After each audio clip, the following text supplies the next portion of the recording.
DETV News is powered by DART, Delaware's transit service. Moving forward. Tonight, Governor John Carney has entered the Wilmington mayoral race, setting the stage for a competitive Democratic primary. Plus, a public health alert why authorities are issuing a statewide warning about an alarming trend. And a comedy icon comes to Sussex County this summer, how you can score tickets. Those stories and much more straight ahead tonight on DETV News.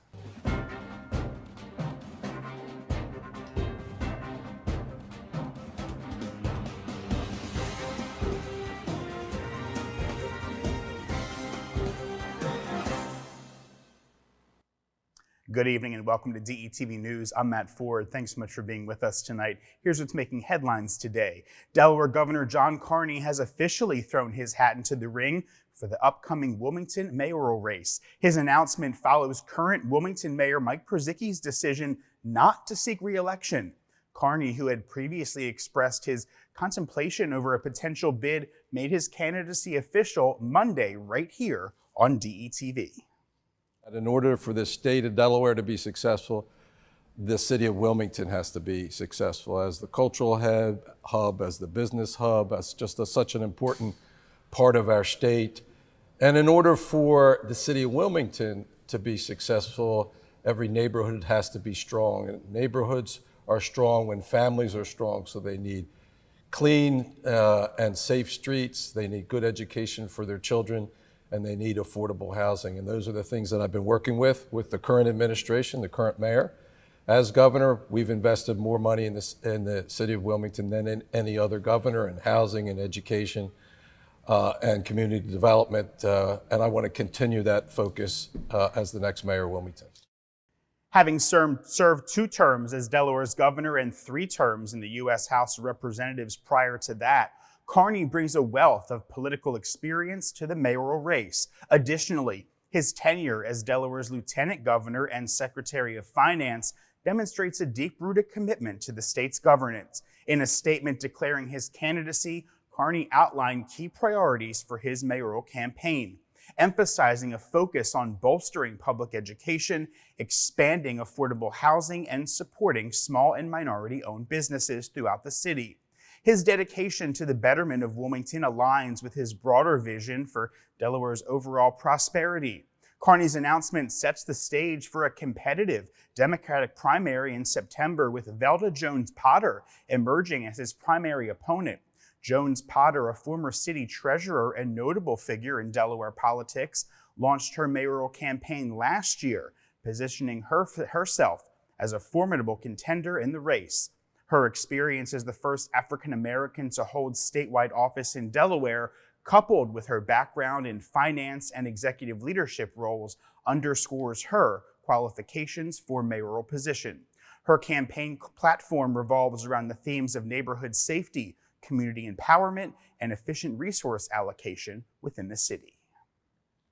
And in an alarming escalation, BB Healthcare in Lewis has reported a surge in overdoses, with 6 times the usual number of cases just over the past 6 days. Addressing concerns at a news conference Wednesday, emergency department spokespersons highlighted the gravity of the situation, stating that BB has seen over 30 overdoses since April 25th, compared to the typical 5 within that time frame.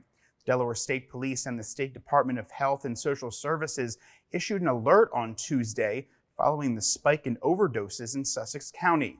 Hospital officials noted the severity of the cases, with many patients requiring extensive medical intervention, including mechanical ventilation and intubation. Preliminary findings from the police indicate that the substances involved were packaged in small, white, wax-covered paper bags, typically associated with heroin laced with dangerous additives like fentanyl or xylazine. Authorities stress the need for caution statewide, with Sussex County experiencing the brunt of the crisis. The State Division of Substance Abuse and Mental Health advises vigilance, urging healthcare professionals to advocate against solitary drug use and to promote drug testing. She emphasized the importance of swift action, including calling 911 at the first sign of an overdose. And it's been relatively calm and quiet at the University of Delaware this week, in stark contrast to the protests on some campuses throughout the country. Over the past few days, there have been large protests from coast to coast, including UCLA, Tulane, and Columbia, voicing their opinion on the events in Gaza, with the one in Los Angeles leading to at least 15 injuries from counter-demonstrators at a pro-Palestinian encampment. Newark has seen some protesting organized by the University of Delaware's chapter of Students for Justice in Palestine, which likely led to a community-wide email sent by President Dennis Assanis Wednesday evening. He praised the, quote, peaceful gatherings, difficult conversations, and productive exchange of ideas taking place on his campus, but also tried to make it known what might happen if something similar happens in Delaware, saying any unrest, lawlessness, and violence on the University of Delaware's campus will not be tolerated, he wrote, noting that tents and camping out are not permitted on university property at any time, and violators could be arrested. He also noted that anyone disrupting the operation of the school could be suspended or expelled, likely referencing UCLA's suspension of classes on Wednesday due to their protest status. According to the Associated Press, there have been at least 38 times since April 18th where arrests have been made at campus protest sites, with 1,600 people arrested across 30 schools. And in other news, 3 people were killed in an apparent murder-suicide in Magnolia, Delaware earlier this week. State police say a 38-year-old woman was found suffering from several gunshot wounds in the front yard of a home on Salento Drive around 6:30 in the evening on Monday. Police say she did die from her injuries. Investigators say inside the home they found a 43-year-old man dead from gunshot wounds. The suspect, a 49-year-old Magnolia man, was also found dead from an apparent self-inflicted gunshot wound. The identities of the victims have not been released until their families are notified. They say 3 children inside the home were unharmed. Authorities believe the suspect contacted a family member and confessed to shooting his wife and her new boyfriend with the intent to kill himself. Anyone with information regarding this case is asked to call 302-741-2729. And just about 1 month after the Smyrna Town Council voted to double property taxes, voters had their say, ousting 2 members on April 30th. Alvin Pope emerged victorious in a landslide victory over Vice Mayor Valerie Forbes in the District 3 race, clinching a commanding 259-54 triumph.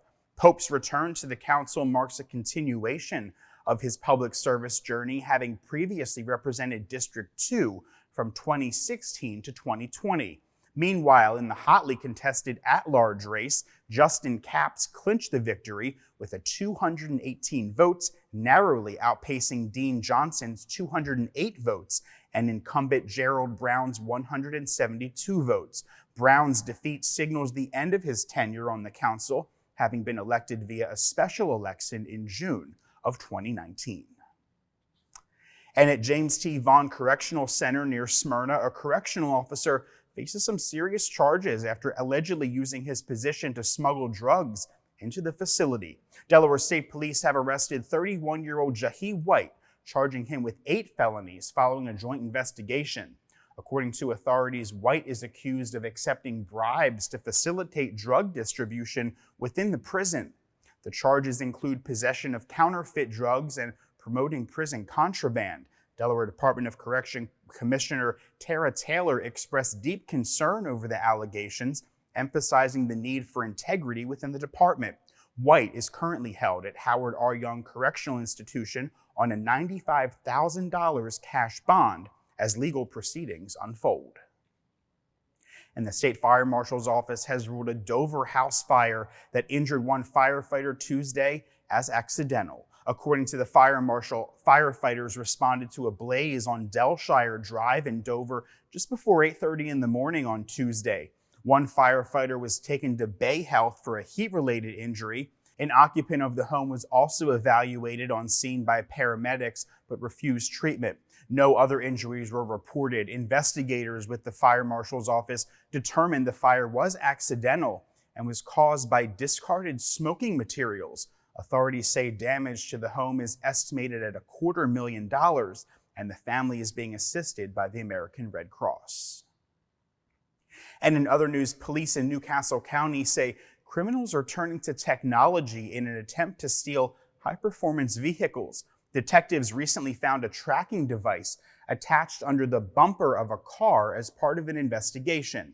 Police believe thieves are targeting certain models in parked public places and placing these devices on those cars. The suspects are able to track these cars in hopes of finding them and then swiping them.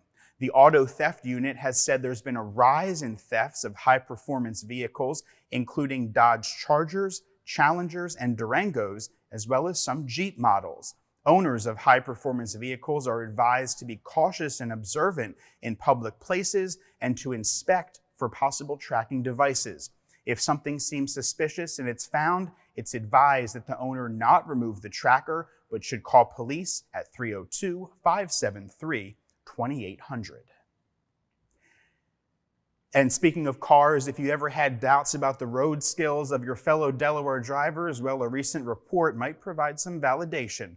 According to data analyzed by USA Today, Delaware boasts one of the nation's highest rates of driver test failures. Between the years of 2020 and 2023, approximately 35% of individuals across the United States failed either their written or skills-based driver's examination.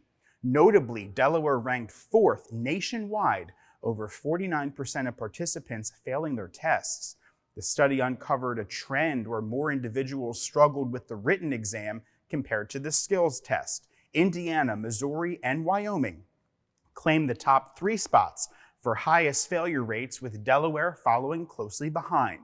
Delaware's Department of Motor Vehicles attributes the rigorous 30-minute driving examination, encompassing maneuvers like parallel parking and lane changes, to its testing standards. The state's high failure rates may also correlate with its sizable number of licensed drivers per capita, among the nation's highest. While Delawareans may need to brush up on their road knowledge, resources such as sample exams are readily available online to aid in your preparation.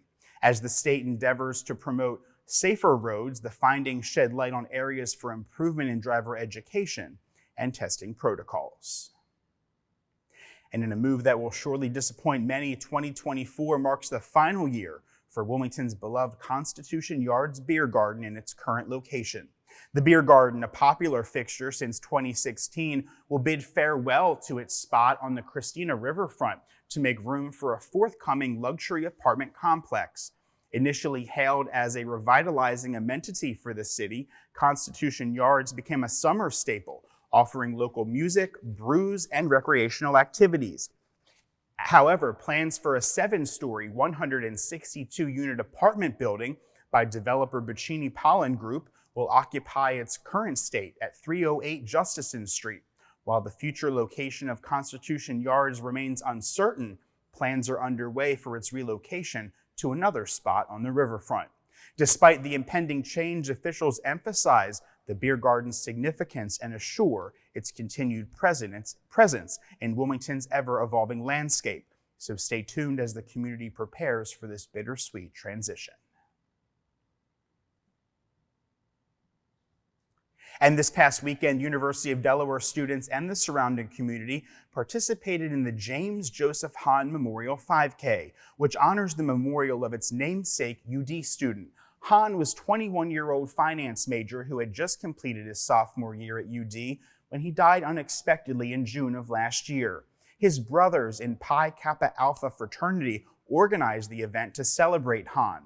Baseball was a theme in Hahn's life. At an early age, he competed in the Piedmont Cal Ripken League and travel teams, and at 12 years old, he traveled to Cooperstown, New York to play in the Field of Dreams tournament. A graduate of Delaware Military Academy, Hahn competed in state tournaments during his sophomore and junior years of high school. A close friend of James says that James was always a light in the room. He always had a smile on his face and was one of the most contagious laughs, and was always there when others needed it. The Memorial 5K raised nearly $30,000 for the Anthony Penna Charitable Fund, a nonprofit organization that helps students offset the costs and fees associated with participation in band, choir, and theater, as well as awarding grants to Delaware schools. And Delaware is playing host to this year's National High School Mock Trial Competition, which will be held at the Leonard L. Williams Courthouse in Wilmington on this Friday and Saturday. As host of the annual event, 2 Delaware high schools will get to compete in the contest this year. That's the Charter School of Wilmington, which won the state's mock trial championship, and Newark Charter, which came in second in the February statewide competition. The national event, now celebrating its 40th anniversary, will draw more than 450 students from 48 high schools around the country, as well as South Korea and Northern Marianas Island teams will arrive on Thursday and participate in a variety of preliminary activities at the Wilmington riverfront, including a pin exchange, where all teams will exchange pins from their home state or country. The event is expected to give a $3 million economic boost to the city of Wilmington, according to officials. And before we leave you tonight, a true A-lister will be making a comedy tour stop in Sussex County this summer. That's right, Jerry Seinfeld himself will perform at the Freeman Arts Pavilion on Thursday, July 25th. Seinfeld starred in the sitcom bearing his name, of course, for 9 seasons. In recent years, he's worked on Netflix programs such as Jerry Before Seinfeld and 23 Hours to Kill, along with his web series called Comedians in Cars Getting Coffee. He's also in this summer's movie called Unfrosted, the Pop-Tart Story.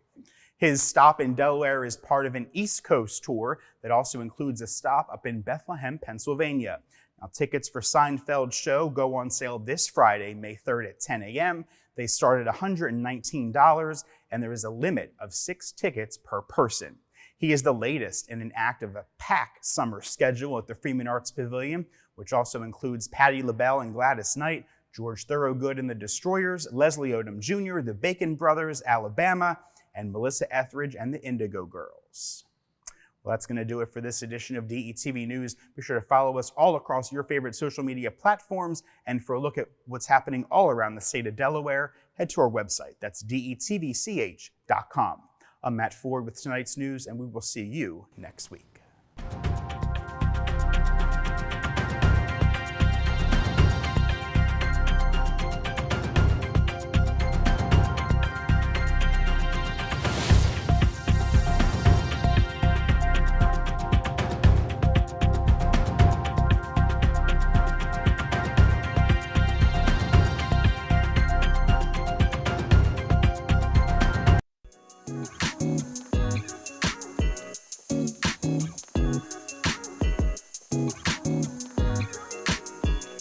We don't talk about prostate cancer enough, and it's the most diagnosed form of cancer and the second most common cause of cancer death among Black men in both Delaware and the United States. Approximately 1 in 8 men will be diagnosed with prostate cancer in their lifetime, but just by asking your healthcare provider if you should get a screening could help you detect prostate cancer early and save your life. So let's talk about it. Talk to your healthcare provider today about a prostate cancer screening if you are 40 years of age or older, or have a family history of prostate cancer. If you don't have insurance, or if your insurance doesn't pay for cancer screenings, Screening for Life may provide you with the screenings that you need, and Nurse Navigators make this process easier. To learn more, visit healthydelaware.org/prostate or call 211. Ask your healthcare provider about a prostate cancer screening, and you're asking for so much more.